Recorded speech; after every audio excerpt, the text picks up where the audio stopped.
Olá, seja muito bem-vindo ao Pod EBD, o seu podcast para a Escola Bíblica Dominical. Eu sou o pastor Kleber Maia. É uma alegria estar aqui, mais um episódio do Pod EBD, trazendo a você subsídios, comentários, dicas, aplicações, enfim, algo que venha reforçar o seu estudo da lição da EBD desse próximo domingo. E aqui comigo o pastor Tadeu Coelho, que retorna para encerrar esse trimestre no Pod EBD. Sempre uma alegria receber os companheiros que estão aqui conosco e aqui com uma notícia boa no próximo trimestre, ou seja, a partir da próxima semana, pastor Gleibson Andrade retorna para mediar aqui os comentários do Pod EBD. Pastor Tadeu, é uma alegria recebê-lo, seja muito bem-vindo e as suas considerações iniciais para os ouvintes do Pod EBD. A paz do Senhor Jesus Cristo, pastor Kleber Maia, todos os amados ouvintes do Pod EBD, é sempre uma alegria muito grande estar com os irmãos, um trabalho que tem abençoado aqueles que militam na Escola Bíblica Dominical, e mesmo quando nós não estamos aqui presentes com os irmãos, falando, toda semana ouvimos, porque damos aula também na Escola Dominical, e esse trabalho tem sido abençoador e edificador para o povo de Deus. Então quero saudar os professores, alunos, obreiros, membros, aqueles que agem, e são abençoados diretamente pela Escola Bíblica Dominical, com a paz do Senhor Jesus mais uma vez, e é um prazer encerrarmos juntos esse trimestre e louvamos a Deus por esse trimestre. Certamente deixará saudades, muitas lições preciosíssimas aprendemos ao longo desses 3 meses, e já rogando ao Senhor a sua bênção para o próximo trimestre, que falaremos sobre missões, evangelização, e é um prazer estar com os irmãos. Obrigado, pastor Kleber. É uma alegria recebê-lo, pastor Tadeu, uma alegria estar aqui com os nossos queridos ouvintes. A última lição, o último episódio desse trimestre, tem o título O Mundo de Deus no Mundo dos Homens. Este é o tema desta lição, desse encerramento do trimestre, e aqui o nosso comentarista vai falar, apesar do título falar do O Mundo de Deus e dos Homens, ele vai falar, na realidade, sobre o reino de Deus no mundo, E a primeira questão que nós temos para refletir neste episódio é que a igreja pertence ao reino de Deus, mas o reino de Deus é maior do que a igreja. E começo, então, perguntando, pastor Tadeu Coelho, qual é o conceito amplo de reino de Deus para os nossos professores e alunos da EBD poderem situar-se aí nesse conceito. O que é o reino de Deus? Uma excelente pergunta, pastor, para nós abrirmos esse estudo de hoje, porque nós abrimos o trimestre falando a respeito do espírito da Babilônia, o seu significado, a sua abrangência, o que seria o espírito da Babilônia, o que é o espírito da Babilônia, e vamos encerrar o trimestre falando a respeito do reino de Deus. Entender o reino de Deus é fundamental para entendermos o mundo espiritual, a realidade espiritual. Tanto é que esse foi o tema que Jesus utilizou como ponto de partida da sua mensagem. Jesus ele vai inaugurar o seu ministério público com a mensagem a respeito do reino de Deus. O termo reino, a palavra reino, ela nos remete à ideia de, inclusive, é a palavra-chave da lição, Essa palavra reino nos remete à ideia de domínio, de controle, de posse. Quando nós olhamos para o Antigo Testamento, nós vemos a mentalidade de um Deus criador, de um Deus dominador de tudo. Por exemplo, o Salmo 103, verso 19 diz: o Senhor estabeleceu o seu trono nos céus e como rei domina sobre tudo o que existe. Isso nos mostra que Deus é rei sobre todas as coisas. Todas as coisas. No entanto, outros textos, também no Antigo Testamento, nos remetem à ideia de um reino mais específico, um reino mais delimitado, o domínio de Deus sobre um povo específico. No caso do Antigo Testamento, o povo de Israel. Por exemplo, Isaías 44:6 diz: assim diz o Senhor, o rei de Israel, o seu redentor, o Senhor dos exércitos, eu sou o primeiro e o último, além de mim não há Deus. Portanto, no Antigo Testamento nós enxergamos o reino de Deus com essas duas abrangências, uma abrangência geral Deus reinando sobre todas as coisas, e uma abrangência mais específica, Deus reinando sobre um povo específico. Quando nós vamos para o Novo Testamento, temos a ideia semelhante, a ideia de um Deus supremo, de um Deus criador, de um rei sobre toda a sua criação. No entanto, Jesus, o Senhor Jesus, ele vem pregando a chegada de um novo reino, um reino que requer um arrependimento, uma mudança radical, para que a pessoa possa ingressar nele. Ou seja, já não fala de um reino sobre todas as coisas, já fala de um reino mais específico, mais delimitado.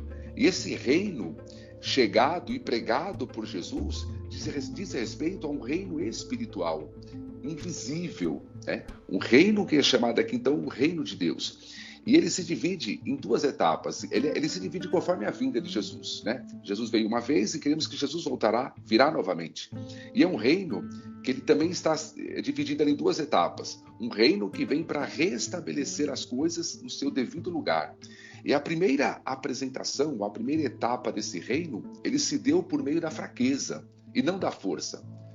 Ele não atendeu às expectativas do povo judeu, um reino político, né? Por isso ele foi rejeitado, porque a expectativa era outra. E ele vem, um reino, na verdade, ele se apresenta como um reino de ponta cabeça, valores de ponta cabeça, um reino que teve a sua vitória estabelecida por meio da cruz, por meio da dor, por meio da morte. E esse reino, ele tem um aspecto presente, né, que aponta para a fraqueza, e um aspecto futuro, que aponta para a sua glória, para a sua majestade. Portanto, esse reino é aquilo que os teólogos chamam de o já e o ainda não, né? Ou seja, em parte ele já se revelou, em parte ele ainda se revelará. E a igreja, ela é a embaixadora, a protetora, a promotora, o agente, o instrumento de Deus nesse reino espiritual. Então, diante dessas ponderações aqui, dessas duas óticas de reino, e respondendo à pergunta, nós podemos dizer que a igreja pertence ao reino de Deus. Mas o reino de Deus não é apenas a igreja, é mais amplo, né, do que a igreja. E neste aspecto amplo, a igreja faz parte, mas não o reino é mais do que a igreja. Então, diante disso, se pensarmos em reino de Deus e seu aspecto mais amplo, iremos nos lembrar da famosa frase de Abraham Kuyper, que diz: não existe 1 centímetro quadrado em todo o domínio de nossa existência sobre o qual Cristo não possa dizer é meu. Sobre essa questão de um reino mais amplo, Paulo disse, Romanos 11:36, pois dele, por meio dele e para ele são todas as coisas. Então, o conceito amplo do reino de Deus engloba todas as coisas, todos os seres. Mas é importante nós sabermos também que o conceito de reino de Deus, ele também diz em vários textos da Bíblia com respeito ao domínio de Deus sobre um povo particular, um povo que recebeu as suas leis, um povo que reconhece a sua autoridade, um povo que se submete ao seu governo. Maravilha. É muito importante nós começarmos entendendo isto, né? Porque quando nós falamos do reino de Deus, especialmente a lição fala sobre o reino de Deus no mundo, e alguém pode identificar apenas com a igreja, porque quando falamos de reino, vem logo na cabeça das pessoas a questão de um lugar de domínio, né? Fala sobre o Reino Unido, o reino da Irlanda, o reino de tal país. Mas quando nós falamos do reino de Deus, nós podemos até substituir a palavra pelo reinado de Deus, né? Porque o reino de Deus é o seu governo, a sua autoridade, é o seu reinado soberano sobre todas as coisas. Quando nós vemos alguém confundindo isso, é preciso, então, ampliar esse conceito. Quando Jesus ensinou os discípulos a orar, ele ensinou, né, dizendo: venha o teu reino, seja feita a tua vontade. Então, o reino aí, nesse caso, que se ora é o domínio de Deus sobre nós, que a vontade de Deus seja feita na nossa vida. Quando Jesus ensinou, Mateus 6:33, buscar em primeiro lugar o reino de Deus e a sua justiça, ele não está falando de um lugar, e sim de um domínio sobre nós, deixar que Deus realmente seja o rei que domina, que manda na nossa vida, né?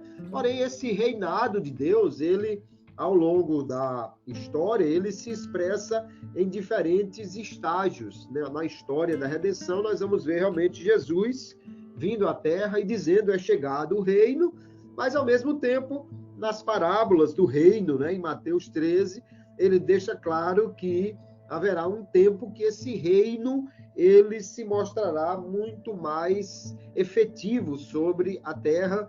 Então, o reino de Deus já está presente, porém ainda não com toda a sua glória, com todo o seu poder, e a igreja vai trabalhando aqui para que o reino de Deus vá se expandindo nessa questão de que mais pessoas estejam debaixo da autoridade de Deus, seguindo as ordens do rei. E quando Jesus inaugurou essa chegada do reino, ele contou parábolas como a do fermento, como a do grão de mostarda, mostrando que o reino começa aparentemente muito pequeno, mas ele vai crescer até dominar toda a terra. E esse conceito, então, de reino de Deus amplo é que nós precisamos ter em mente o reino geral de Deus, soberano, e o reino dele sobre os que já se entregaram a este domínio, né? A sua igreja, então, é o conjunto daqueles que estão debaixo deste reinado, desta realeza, que reconhecem Jesus como seu rei. Porém, chegará o tempo que toda a terra se dobrará, todo o joelho se dobrará diante deste rei, e o reino de Deus será estabelecido de uma forma mais ampla sobre toda a terra, que nós não percamos então de vista este conceito amplo do reino de Deus. Porém, a segunda questão que nós temos para tratar no episódio de hoje, ela coloca da seguinte maneira: a Bíblia nos fala do reino de Deus e do império das trevas, do império da morte. E aí a pergunta é: nós escolhemos a que reino queremos pertencer? Eu começo respondendo que a Bíblia, de fato, apresenta o domínio das trevas como sendo um principado, uma potestade, como sendo Satanás o príncipe deste mundo, deste século. Quando o apóstolo Paulo fala destas coisas, ele vai dizer, então, por exemplo, em Efésios, capítulo 5, e o verso 28, ele diz que, Efésios, capítulo 4, e o verso 28, peraí, eu perdi a referência aqui, mas o apóstolo vai dizer que o Senhor nos tirou do reino, que nós não estamos mais no reino das trevas, nós estamos agora no reino de Deus, e, portanto, nós saímos debaixo de um domínio, né? E agora estamos dentro de um novo domínio que o Senhor estabeleceu para nós, e, portanto, nós precisamos entender esta realidade. Da mesma forma... Pastor Kleber, eu acho que a referência é Colossenses 1:13. Colossenses 1:13 é uma das referências, sim, perfeitamente, que ele nos tirou, né, do império das trevas e nos colocou agora no reino da sua luz. Isso é muito importante nós entendermos, então. Lá em Hebreus, capítulo 2, também, o escritor vai dizer que agora nós fomos tirados do reino das trevas, nós estamos agora dentro de um novo reinado de Deus, e é importante que nós entendamos, então, o que a palavra de Deus está dizendo é que nós estávamos dentro de um domínio, porque aquele a quem nós nos sujeitamos, ele domina sobre a nossa vida. Paulo vai falar em Romanos capítulo 6, que aquele a quem servimos, nós nos tornamos escravos dele, né? Então, nós, agora, quando estamos nas trevas, e Paulo está falando sobre isso, em Efésios capítulo 4, nós estamos debaixo do domínio da morte, do domínio das trevas, do domínio de Satanás, como príncipe desse mundo, como aquele que tem o principado, a potestade, o poder sobre aqueles que estão sujeitos a ele. Mas quando o Espírito de Deus age no coração do homem, ele convence o homem do pecado, ele também vai dar a esse homem a capacidade de ouvir a pregação do Evangelho, do Reino. Quando nós lemos lá em Atos capítulo 16, 14, que Deus abriu o coração, ou tocou no coração de Lídia para ouvir o que Paulo estava pregando, essa é a ação do Espírito Santo. Lá em João capítulo 16, o Senhor disse que ele convenceria o homem, né, do pecado, da justiça e do juízo. E aí, então, quando o Espírito Santo age no coração e dá ao homem essa capacidade de crer, ele agora pode, então, sair do reino das trevas e passar para o reino da luz, porque ele agora tem diante de si a opção de crer em Jesus como seu Senhor e Salvador. Então, quando cremos em Jesus, não apenas cremos nele como Salvador, mas como Senhor, ou seja, nos submetemos ao seu reinado, submetemos ao seu domínio. Agora não estamos mais debaixo de um domínio das trevas, mas sim de um domínio da luz sobre a nossa vida, e isso nós temos a condição de fazer, ou seja, de crer em Jesus e de tê-lo como nosso Senhor, somente porque a graça de Deus, que nós chamamos de graça preveniente, que é exatamente a ação do Espírito Santo no coração, essa graça vai libertar, essa graça vai trazer ao homem agora a capacidade de crer, e é por essa graça que nós permanecemos crendo. Então, quando nós deixamos a velha vida e agora assumimos a nova vida com Cristo, é preciso entender, então, que não estamos apenas trocando de religião, não estamos apenas mudando o lugar que vamos oferecer culto, ou simplesmente assumindo uma atitude religiosa, mas nós estamos, de fato, deixando um Senhor para trás e assumindo agora uma posição debaixo do senhorio de Cristo como nosso Senhor. Jesus foi muito claro no Sermão do Monte, quando ele diz que não dá para servir a dois senhores. Ali ele falava sobre a questão exatamente de ter um domínio sobre a nossa vida, quando nós elegemos a quem vamos obedecer. Isso não parte da vontade do homem, primariamente, né? O homem está no pecado, ele não tem a condição de crer, mas quando a palavra de Deus é aplicada ao coração do homem, aí Paulo vai dizer em Romanos capítulo 10 que a fé vem pelo ouvir a palavra, ou a pregação da palavra, porém esse ouvir, ele é capacitado pelo Espírito.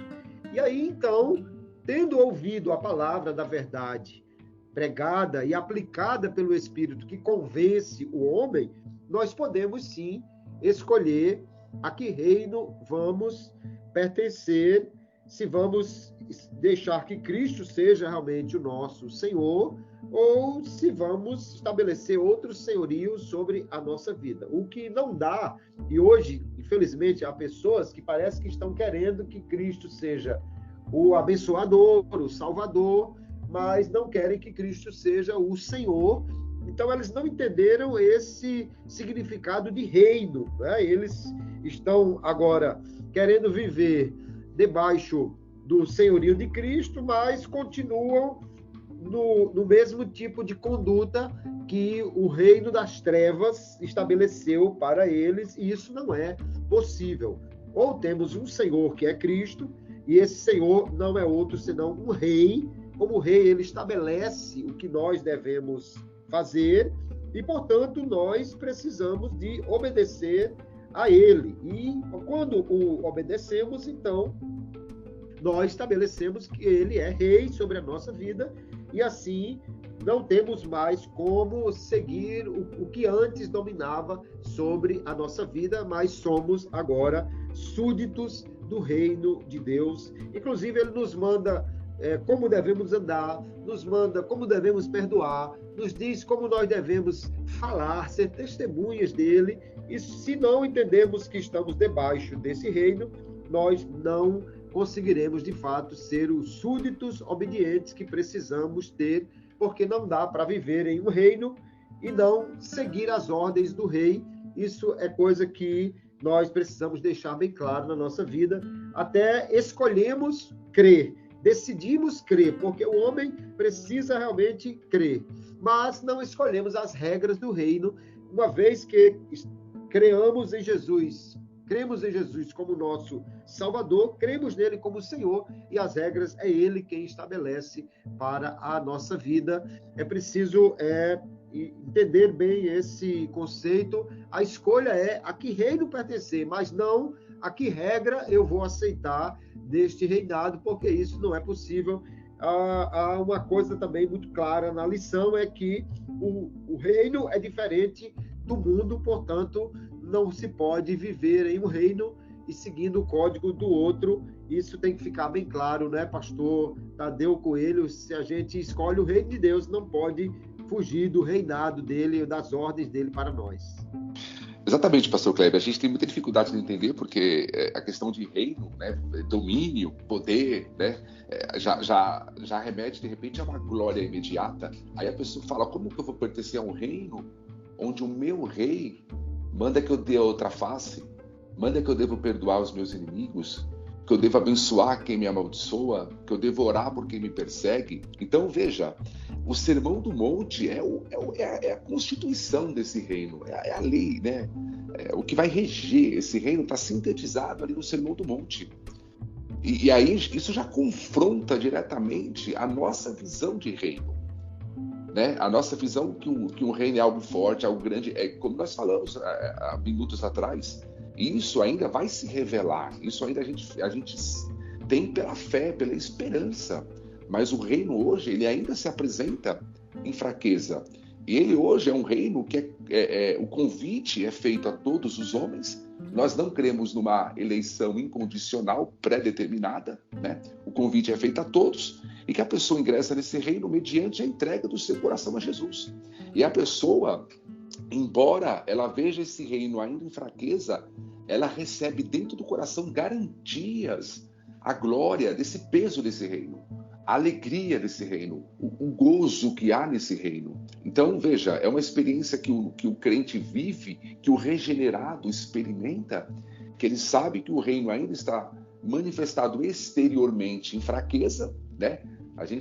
A igreja não tem, pelo menos em boa parte do mundo, não tem poder político, não tem poder econômico. Ainda esse reino é manifestado em fraqueza, mas que no coração do homem, sim, ele vai se revelar com muito poder, né? E é um reino que é apresentado mediante a pregação do Evangelho. Isso começou com Jesus, depois com os apóstolos, e assim seguiu e está até hoje, né? E é interessante, pastor Kleber, também e amados irmãos, não basta apenas entendermos o reino, é preciso uma experiência, é preciso uma entrega verdadeira. Eu gosto de um texto que está lá em Marcos, capítulo 12, que o homem chega para Jesus e pergunta para Jesus ali qual era de todos os mandamentos, qual era o mais importante. Aí Jesus vai falar a respeito, né, do Shema Israel, né? Ouça Israel, o Senhor, amar o Senhor sobre todas as coisas e amar o próximo como a si mesmo. E aí o homem, ele concordou com Jesus, corroborando ali, não, realmente, né, Deus é único e amá-lo de todo o coração é o mandamento mais importante, amar o próximo como a si mesmo.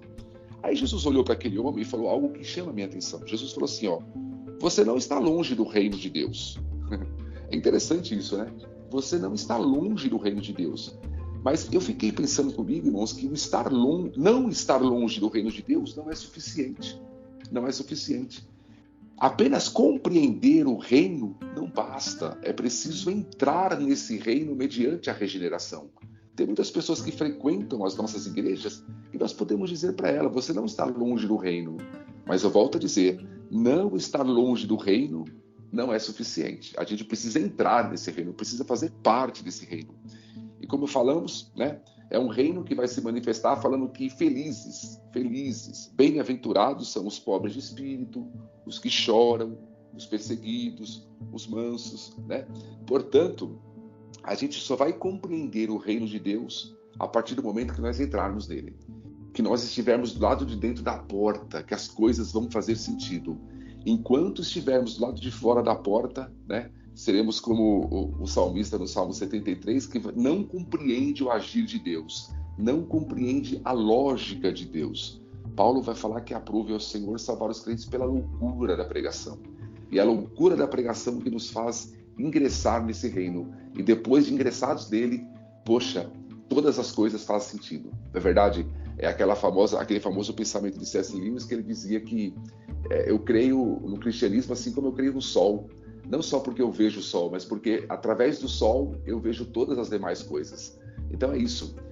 Quando a gente entra no reino de Deus, tudo faz sentido, porque não só porque a gente vê o reino, mas porque através do reino a gente consegue enxergar todas as coisas dessa vida. É verdade. Nós temos que entender, então, essa questão tão importante de estar debaixo do reinado de Deus, estar no reino de Deus. Então, nós citamos aí Colossenses, capítulo 1, né? O senhor citou, e o verso 13, quando o apóstolo Paulo diz: ele nos libertou do poder das trevas, nos transportou para o reino de seu Filho amado. Nós lemos também lá em Hebreus, capítulo 2 e o verso 14, quando ele diz que nós, como filhos, antes participávamos das coisas da carne e do sangue, mas agora ele diz que Cristo aniquilou aquele que tinha o império da morte, isso é, o diabo. Então a Bíblia coloca o inimigo muitas vezes como alguém que tem um domínio, tem um reinado, tem um império, porém Cristo, quando nós cremos, ele nos tira deste império e nos coloca no reino de seu Filho, no reino de Deus. Deus nos coloca no reino de Cristo. Pastor Cléber, eu acho que o outro versículo lá que a gente estava procurando era Efésios 5 e 8, não é 28, é 5 e 8 que diz: porque outrora vós erais trevas, mas agora sois luz do Senhor, viveis, pois, como filhos da luz. Isso, muito bem, isso mesmo. E a nossa terceira questão do nosso episódio de hoje, pastor Tadeu, ela coloca o seguinte: como rei, Cristo tem o direito de estabelecer os valores do reino e tem o direito de dar ordens aos seus súditos. A ordem de levar a mensagem do reino é para todos os súditos. Nós, como súditos do rei, deste rei, temos também esta obrigação de levar as suas ordens ou de levar também a sua mensagem, levar os seus valores para o mundo, ou é para alguns apenas essa ordem de levar a mensagem do reino? Pastor Kleber, esse será o tema do próximo trimestre, né? A ordem de levar a mensagem do reino. Portanto, essa pergunta ela é interessante, que ela já faz um link com o próximo trimestre, ela já faz um link com as aulas que veremos a partir da próxima semana. Eu quero responder essa pergunta refletindo sobre a vida do gadareno, né? Aquele homem que vivia em sepulcros, atormentados por diversos espíritos malignos, um homem que não possuía uma vida social normal, uma família, uma casa, ou seja, era alguém que tinha uma vida totalmente desfigurada pelo pecado, pelas trevas, pela força das trevas que foi falado na questão anterior. O rei era alguém que estava literalmente no centro do reino das trevas, vamos dizer assim. E após Jesus libertá-lo, ele fez um pedido a Jesus. Ele queria seguir a Jesus, ele queria ir junto com Jesus, mas Jesus negou o pedido dele. Jesus não permitiu e ainda Jesus deu uma ordem a ele. Jesus disse o seguinte ao gadareno: vá e anuncie aos teus quão grandes coisas Deus te fez. Aí a minha pergunta é: qual era o conteúdo da mensagem do gadareno? Quais eram os tópicos do sermão do gadareno? Não é verdade? Um homem que nunca frequentou uma escola dominical, um culto de doutrina, né? Ele teve ali uma experiência com Jesus, foi liberto e Jesus vai e anuncia o que Deus te fez. Ou seja, ele tinha o suficiente para anunciar o reino, coisas que Deus lhe tinha feito, Com base nisso, ele se tornou uma testemunha de Jesus. Para isso, todos nós fomos chamados para ser uma testemunha. Todo ser humano que teve um encontro com Jesus e que, consequentemente, teve a sua vida transformada por ele, está apto para ser uma testemunha de Cristo e anunciar o seu reino. A ideia que podemos tirar daqui é a seguinte: nós somos uma mensagem. Nós devemos ser uma mensagem do reino. A nossa vida deve ser uma mensagem do reino. Como dizia Billy Graham, nós somos a Bíblia que o mundo lê. Dentro dessa ideia, nós somos embaixadores do reino, representantes do céu na terra. Pedro nos chama de sacerdócio real, ou seja, compete-nos levar os demais povos ao conhecimento de Deus. E essa incumbência é de todo salvo, é de todo aquele que teve encontro com Jesus e que teve a sua vida transformada. Inclusive, Jesus vai se utilizar de duas figuras que são figuras fortes e, ao mesmo tempo, figuras simples, para demonstrar a natureza influenciadora de todo salvo. Ele vai dizer que todo salvo é luz e todo salvo é sal. É interessante que são dois elementos simples, né? Comuns, em todo lugar, né? Na casa do rico, na casa do pobre, tem luz e tem sal. É interessante isso, né? A gente, quando faz, às vezes, uma campanha na igreja, uma campanha social, a gente até brinca. Às vezes fala, irmãos, não precisa trazer sal, porque sal tem bastante. Tragam outras coisas, porque sal é coisa barata, né? Geralmente é barato. Embora na época não fosse muito, mas hoje geralmente é barato.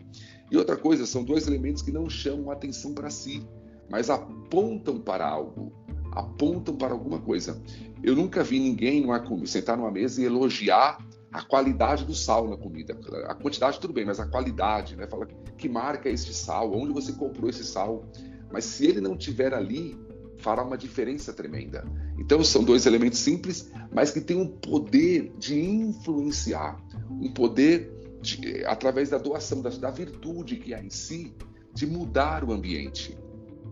Inclusive é um problema que nós deveremos tratar no próximo trimestre, que em relação a esse assunto que estamos falando aqui, que é a questão da departamentalização da evangelização. A partir do momento que a igreja criou o departamento de evangelismo, veja só, se esse departamento tem um propósito de estimular toda a igreja a evangelizar, isso é salutar, isso é saudável. Mas se o propósito for terceirizar a missão, isso é danoso, isso é prejudicial. E é o que tem acontecido hoje. Por exemplo, na igreja, nós temos lá quem é responsável pelo louvor, o departamento de louvor. Quem é responsável de trabalhar com as crianças, o departamento infantil. Quem é responsável de trabalhar com jovens, o departamento da mocidade. E aí, quem é responsável por evangelizar? Aí já logo remete o departamento de evangelismo. Então, a partir do momento que criou-se esse departamento, tirou-se da igreja a consciência desse dever de todo salvo. Então, a pessoa fala, eu contribuo, eu faço isso, eu faço aquilo, eu faço a minha parte, agora evangelizar é com quem foi chamado para isso. Não, a Bíblia não fala sobre isso, não. Quem foi chamado para evangelizar? Todos nós devemos ser luz onde nós estivermos. É claro que nem todo mundo vai ter a capacidade de um evangelismo coletivo, de uma pregação, de estar numa praça pública com microfone, nem todo mundo. Mas cada um vai ter a sua ferramenta, um evangelismo pessoal, de evangelizar as pessoas que estão mais próximas de nós, evangelizar um parente, evangelizar um amigo que convive conosco todos os dias. Pastor Kleber, amados ouvintes, eu tive a experiência de coordenar um grupo de adolescentes em São Paulo, numa igreja em São Paulo, que nós tínhamos 700 adolescentes. E teve uma determinada festividade que fomos fazer, e aí queríamos convidar pessoas não crentes para estar conosco nos cultos. E eu fiquei impressionado com uma coisa. Deus me deu uma ideia ali na hora de perguntar para aqueles adolescentes quem deles não tinha o pai, a mãe, um avô ou uma avó não crente. E nós tivemos ali, só no meio daquele grupo, mais de 300 pessoas que poderiam, pessoas próximas. Era um adolescente convidando o seu pai para ir para o culto, sua mãe, sua avó, o seu avô. Então, às vezes a gente quer fazer grandes campanhas evangelísticas, Isso é bom também, isso é salutar também, mas às vezes pessoas tão próximas dos nossos membros não conhecem o Evangelho, precisam ser evangelizadas. Então nós separamos um espaço ali de mais ou menos 100, 150 lugares, que foram 3 dias, apenas para esses parentes próximos de adolescentes estar conosco. Então veja, podemos concluir, é algo que deve ser trabalhado, essa questão da departamentalização, até que ponto isso, né, não prejudica a obra da evangelização, a missão da igreja de evangelizar, mas nós podemos concluir essa pergunta dizendo que é impossível o verdadeiro crente ocultar em sua vida a mensagem do reino.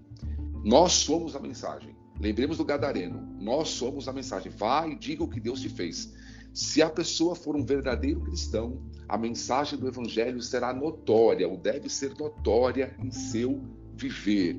Assim como era impossível o gadareno disfarçar o que Deus tinha feito por ele. Portanto, a incumbência de levar a ordem que Jesus deu, de levar a mensagem do reino, é para todos. Cada um com a sua ferramenta, cada um dentro do seu campo de atuação, mas a mensagem é para todos. Perfeitamente. Quando nós lemos Mateus capítulo 28, verso 19 em diante, né, a chamada Grande Comissão, ali é o rei que está falando, né, dizendo aos seus súditos: vão, façam discípulos de todas as nações, e depois ele diz: ensinando-os a obedecer a tudo o que eu lhes ordenei. Então, há uma mensagem que nós precisamos levar, que não é apenas a mensagem Jesus te ama, morreu por você, mas esse evangelho, esta mensagem que nós levamos, é uma mensagem de uma submissão ao reinado de Jesus. Lá em Atos, capítulo 8, e o verso 12, ele diz que Filipe foi a Samaria, né? E o verso 12 diz assim: mas como crescem em Filipe, que lhes pregava acerca do reino de Deus e do nome de Jesus Cristo, se batizavam tanto homens como mulheres.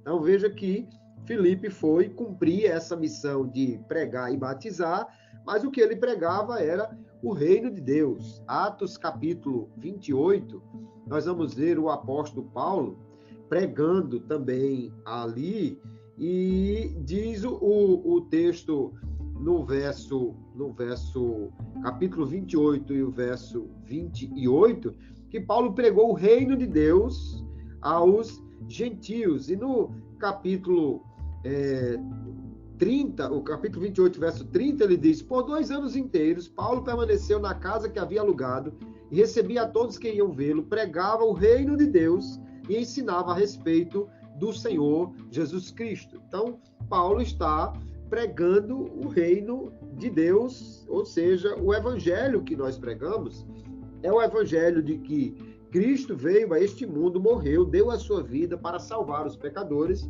mas este evangelho é o evangelho do reino. Ele precisa incluir também a ideia de que, ao crer em Jesus como Salvador, nós também o recebemos como nosso Senhor e, portanto, estamos debaixo do seu reinado.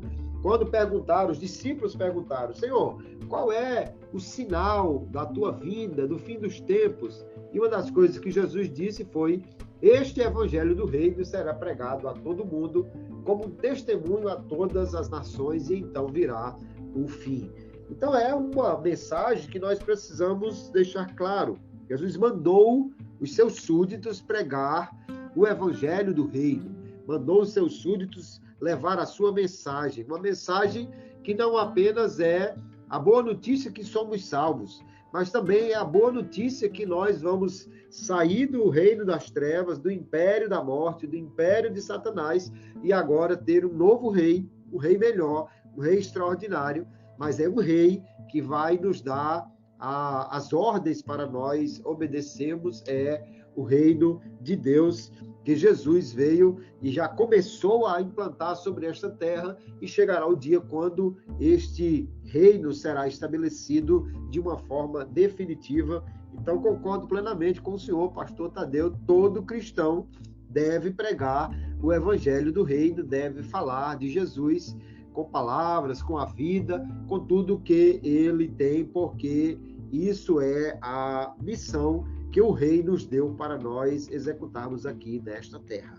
Mas nós temos a última parte do nosso episódio de hoje, que é a famosa mesa redonda e hora da pimenta, né? Pimenta porque, na realidade, a gente dá aí um sabor, traz aí algo que vai despertar. A ideia não é provocar nenhum tipo de conflito, mas sim provocar reflexão, levar-nos a aplicar a mensagem da lição à nossa vida, e por isso nós temos essa hora da pimenta em cada episódio aqui do Pod BD. E a hora da pimenta desse episódio diz o seguinte: a igreja é a manifestação visível do reino de Deus na terra. Sendo assim, todas as decisões e práticas da igreja devem ser autorizadas pelo Rei Jesus. E a pergunta é isto que ocorre em todas as igrejas cristãs? Ou às vezes ficamos como numa tribo, seguindo as nossas preferências pessoais? E como nós podemos resolver isso? Então, pastor Tadeu, todas as decisões, todas as práticas da igreja devem ser autorizadas pelo Rei Jesus, ou a gente pode viver segundo, ou escolher segundo as preferências? Como é que funciona aí o reino de Deus através ou na igreja do Senhor na terra? Pastor Kleber, amados ouvintes, quando eu ouvi essa pergunta, eu pedi misericórdia a Deus. Realmente, a pimenta aqui é pimenta mesmo. Mas eu entendo que nós precisamos compreender algumas coisas nesse sentido aqui. Por exemplo, sabemos que a igreja é a representação do reino de Deus na terra. É o agente do reino de Deus na terra. No entanto, ela ainda está na terra.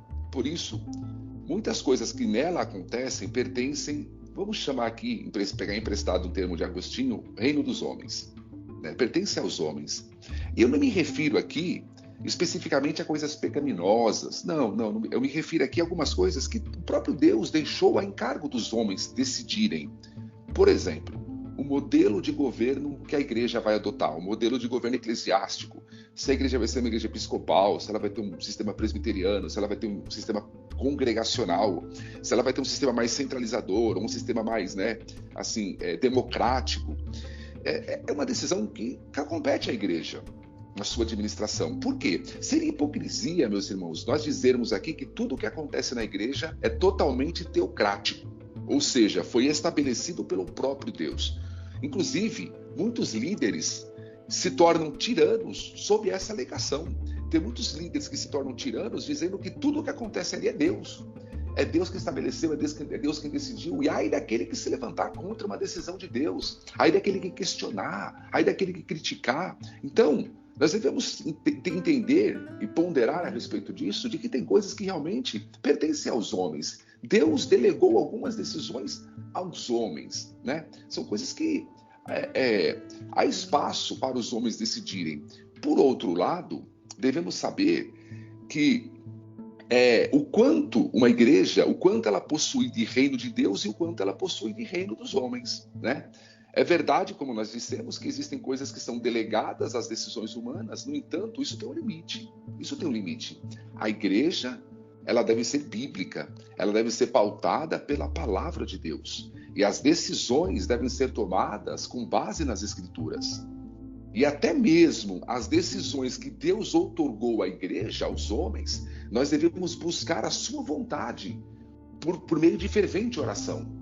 Não é verdade? A gente vê lá a escolha de Matias, né? Aí se questiona se era ou não da vontade de Deus aquilo, mas a igreja tomando uma decisão ali, mas por meio da oração. Então, e nós vamos resolver isso medindo o quanto a palavra de Deus tem autoridade na igreja, o quanto as decisões tomadas levam a Bíblia em consideração, a oração em consideração. Como nós já falamos aqui, o pensador, né, o grande pensador cristão Agostinho, na sua principal obra, A Cidade de Deus, ele faz um paralelo entre o reino dos homens e o reino de Deus. E ele diz o seguinte, vou parafrasear aqui, né? Ele diz assim: uma se gloria em si mesma, a outra se gloria no Senhor. Uma tem a sua glória nos homens, a outra, Deus é a maior glória. Uma é dominada pela paixão de dominar, Na outra, as pessoas se prestam mutuamente ao serviço por caridade. Os sábios de uma vivem para o próprio prazer. Na outra, a sabedoria está na piedade a Deus. Então você vê que há esse paralelo e muitas vezes numa igreja local a gente tem que medir, né? A grande questão aqui é, em nossa igreja, o quanto há do reino de Deus e o quanto há do reino dos homens.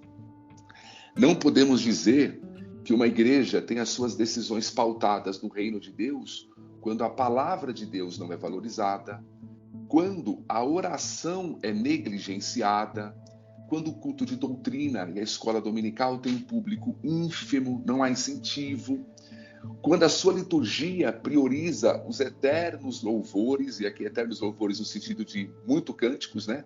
E a exposição da palavra é de alguns minutinhos, entre aspas, para não perder o costume, né?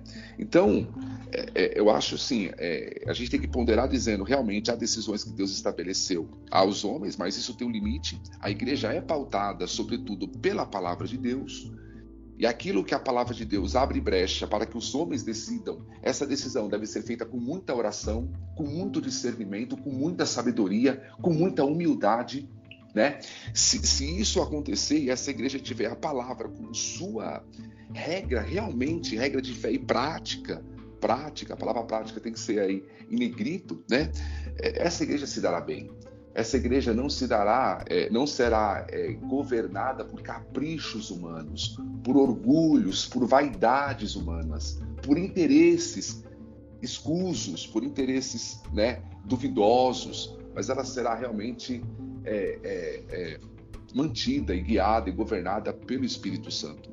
A igreja que verdadeiramente promove o reino de Deus e que vive debaixo do cetro do Senhor Jesus, ela tem as Escrituras e a oração como sua prioridade absoluta, conforme o modelo que a gente enxerga na igreja de Atos, né?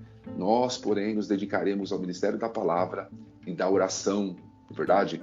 Então, aquilo que a palavra abre margem, nós devemos decidir debaixo de muita oração. Excelente. De fato, a ideia da hora da pimenta aqui é nós refletirmos exatamente sobre o ser igreja como um reino de Deus que está sendo manifesto aqui nesta terra. Então, se nós estamos aqui trabalhando em prol do reino de Deus, precisamos lembrar sempre de que os padrões, as escolhas devem ser sempre aquilo que a palavra de Deus nos mostra e também aquilo que o Senhor vai guiando, mostrando através da sua atuação, não é? Por exemplo, quando vamos escolher obreiros, alguém poderia escolher pela aparência, como o profeta queria escolher o filho de Jessé, né? E poderíamos escolher por preferências pessoais ou porque tem já uma amizade, um conhecimento, mas, no entanto, quem escolhe os obreiros e quem os capacita é o Senhor. Então, aqueles a quem Deus chamou, a quem Deus deu os dons, esses que a igreja, então, deve escolher, não é? Lógico que a igreja tem também os seus critérios, é preciso ter um alinhamento com a visão da liderança, mas é Deus quem chama seus obreiros e os capacita. Pode ser que alguém eu olhe e diga assim, não, eu preferia que Deus tivesse chamado aquele outro, que Deus tivesse dado o dom para aquele outro, porém a escolha não pertence aí aos homens, mas pertence a Deus. Da mesma forma, quando nós vamos escolher as nossas práticas, até mesmo aquilo que vamos fazer nas nossas reuniões, nós podemos escolher aquilo que está na moda, aquilo que agrada aos homens, aquilo que atrai pessoas, ou podemos escolher fazer aquilo que realmente agrada a Deus, aquilo que coloca Deus em evidência, mesmo que isso não seja o que está na moda, não é? O que não é a trend do momento, mas escolhemos segundo o padrão do reino de Deus revelado na palavra e conforme aquilo que o Espírito Santo vai mostrando e especialmente na forma como ele vai dirigindo a igreja, né? Através da sua palavra, através dos dons que ele concede. Eu estou procurando alguém para colocar à frente, o senhor já falou aí muito bem do departamento de missões da igreja. Ora, a pessoa que poderia estar à frente disso é a pessoa que Deus deu o chamado, o dom ministerial do evangelista, ou que deu também o dom da administração. Imagine a combinação desses dois dons, alguém que tem o chamado evangelístico e tem a capacidade de administrar, seria certamente um obreiro ideal para estar à frente de um departamento de missões, mas às vezes alguém, por outra necessidade, por uma escolha pessoal, alguma coisa, coloca uma outra pessoa. Eu entendo até que existem, de fato, necessidades momentâneas, porém, o Espírito vai governando, né, mostrando, capacitando, e quando nós, de fato, estamos preocupados em seguir o que o Rei está querendo e agradar ao Rei Jesus e fazer aquilo que ele está nos mostrando na sua palavra, melhor, então, nós seremos essa manifestação do reino de Deus na terra, um reino que é regido por uma constituição que ele deixou claro para nós na sua palavra e que ele vai também dirigindo de acordo com a ação do seu Espírito no nosso meio, na nossa comunidade de fé.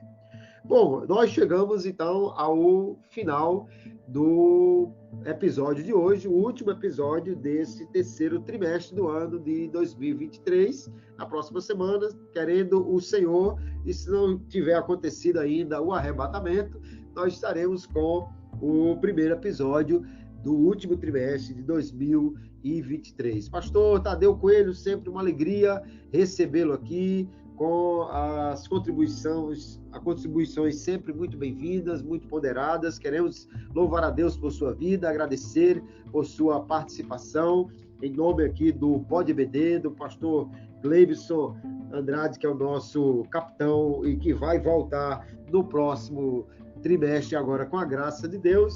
Muito obrigado, que Deus o abençoe. Aqui é o espaço para suas considerações finais antes que possamos encerrar este episódio. Pastor Kleber, eu agradeço, muito obrigado pelo convite mais uma vez. Louvo a Deus pela vida do senhor, pastor Gleibson, pelo trabalho, pelos demais componentes desse PodBD. Louvo a Deus pela vida de cada ouvinte, de cada professor de escola dominical, que a boa mão do Senhor esteja sobre a vida de cada um, sabendo que o trabalho não é vão no Senhor. Não importa se é uma classe com 5 alunos, com 10 alunos, com 50, com 100 alunos, Deus tem visto o esforço de cada um na preparação da lição, na preocupação de levar um ensino sólido, um ensino cristalino, um ensino sadio. Deus tem visto, contemplado o esforço de cada um e há de galardoar cada um conforme as suas ricas bênçãos. Fiquem todos na paz do Senhor e é um prazer estarmos juntos mais uma vez.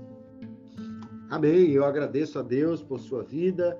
Quero agradecer também a cada ouvinte do PodBD, você que está cada semana nos acompanhando, e pedimos a gentileza que você coloque o link deste episódio aí nos seus grupos do WhatsApp, divulgue na sua igreja, envie para outras pessoas que você conhece e são professores ou mesmo estudantes da escola bíblica dominical, para que possamos alcançar um número maior de pessoas a cada episódio. Esse trabalho é feito com carinho, com dedicação. Louvo a Deus pela vida de cada um dos cooperadores que tem sempre se esforçado para trazer algo de excelente qualidade para os nossos ouvintes. E a única maneira que temos de chegar a mais pessoas é contando aí com a sua ajuda, você que já é nosso ouvinte, que está sempre acompanhando este trabalho. Que Deus abençoe a todos, que tenham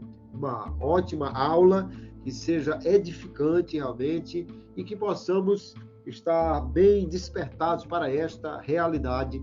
Nós temos que manter a mensagem do Reino de Deus e obedecer ao seu mandamento. Hoje vivemos uma época em que a autoridade parece que é uma coisa ruim, está debaixo de uma autoridade, mas é maravilhoso estar debaixo da autoridade do Rei Jesus e pertencer ao seu reino, e que nós continuemos nesta verdade e servindo ao Senhor com muita alegria. Um grande abraço, fiquem todos na paz do Senhor.